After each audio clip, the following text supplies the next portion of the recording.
So one day I was doing the usual, thinking what I was going to say in my next video, but I just could not think of anything to say until...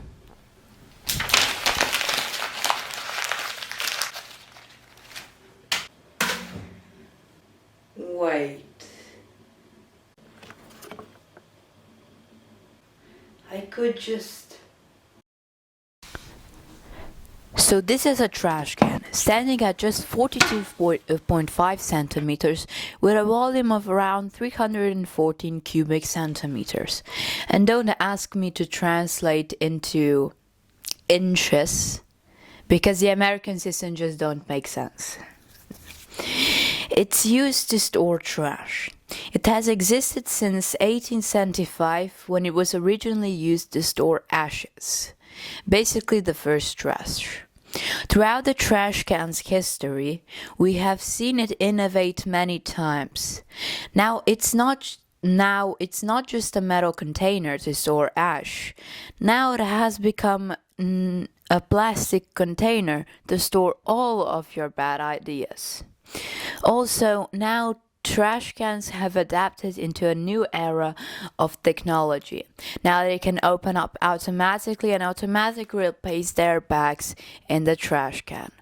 But probably nobody has that kind of money, so I won't be talking about those. Now, when it comes to trash cans, we normally think of two types of trash cans. The first is the office type of trash cans, mostly called the bin, are normally used to store paper, like paperwork that's outdated and ideas which never saw the light of day.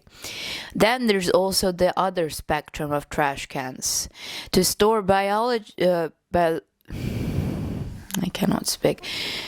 biological trash like food leftovers and also different kinds of stuff.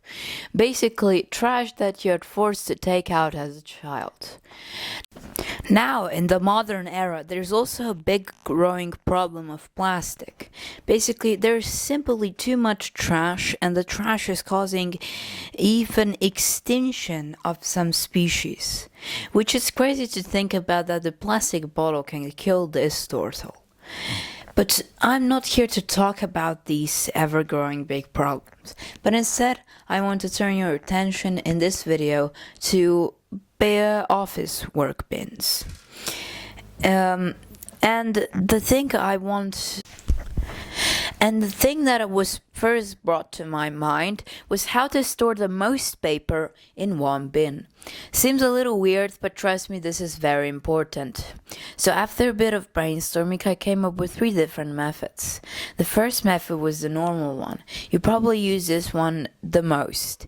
You take the piece of paper you want to throw out and squeeze it until it becomes like a ball shape, and then you simply just throw it at the bin. That's super simple, and when the bin is full, there's around 10 to 20 centimeters of paper in it. Seems kind of a lot, but if you squeeze the paper, it only is a little bit above 5 centimeters, which is more realistic to paper when it's not beaten up. Now, the second method is used when the bin is already full, and you basically want to compress the paper that is in the trash can. Now, you could just compress it with a hand, and that gives you about 5 centimeters of room. Now, if you really try with a stick and even your own weight, it gives you around 10 centimeters of room. That is around 23% of the space of the trash can that you get. Now, the final method that was brought to my mind is the most impractical, but will probably save you a lot of space. Now, first you had to get all of the paper out of the bin and lay it down to return it into its previous form. And if you're wondering, this is how I got the first shot that you saw in the video. I mean, not the first. Then you had to cut up the pieces into little lines by bringing out some very big guns. And that probably sounds familiar to you because that's how those paper shredders in big office do. But does that really save a lot more space? Now, I didn't cut all of the paper since that would have to that would take ages.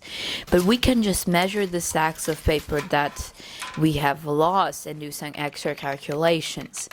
And you would save quite a lot since the amount we cut it and the amount we put it in the bin, which is the same amount that there was already 1 centimeter different, which if we apply a little bit of logic is quite a lot. Now we are already at the end of this video. Now I wanted to talk a little bit more about the trash cans, but I'm really running out of time.